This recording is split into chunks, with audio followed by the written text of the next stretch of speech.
Marco എന്ന ചിത്രത്തിൻ്റെ 7-ാം ദിവസത്തെ കേരള ബോക്സ് ഓഫീസ് കളക്ഷൻ റിപ്പോർട്ടാണ് എന്നൊരു വീഡിയോ ഭാഗത്ത്. വീഡിയോയിലേക്ക് മുൻപ് വീഡിയോ ലൈക്ക് ചെയ്യുക, ചാനൽ സബ്സ്ക്രൈബ് ചെയ്യുക. ഡിസംബർ മാസം ഇനിയും ധാരാളം ചിത്രങ്ങൾ OTT റിലീസ് ചെയ്യാൻ പോവുകയാണ്. നമ്മുടെ ചാനൽ ഭാഗം പരിശോധിച്ചാൽ നിങ്ങൾക്ക് ആ വീഡിയോയ്ക്ക് കാണാൻ വേണ്ടി സാധിക്കുന്നതായിരിക്കും.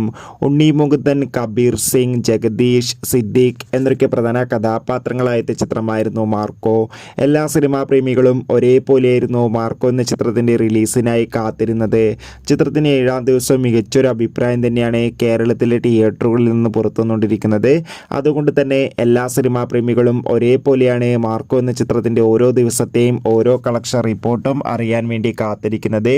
7-ാം ദിവസവും ചിത്രത്തിന് അത്യാവശ്യം മികച്ചൊരു ബുക്കിംഗ് നടക്കുമ്പോൾ 7-ാം ദിവസവും ചിത്രത്തിന് കേരളത്തിൽ നിന്ന് 2 കോടിക്ക് മുകളിലോ 2 കോടിക്ക് അടുത്തോ കളക്ഷൻ നേടിയെടുക്കാൻ വേണ്ടി സാധിക്കുമെന്നാണ് ഇതുവരെ ട്രാക്കിംഗ് റിപ്പോർട്ടുകൾ സൂചിപ്പിക്കുന്നത്. എന്തായാലും മികച്ച കളക്ഷൻ, മികച്ച ബുക്കിംഗ് തന്നെയാണ് മാർക്കോ എന്ന ചിത്രത്തിന് നടക്കുന്നത്. കാത്തിരിക്കാം. Bye bye.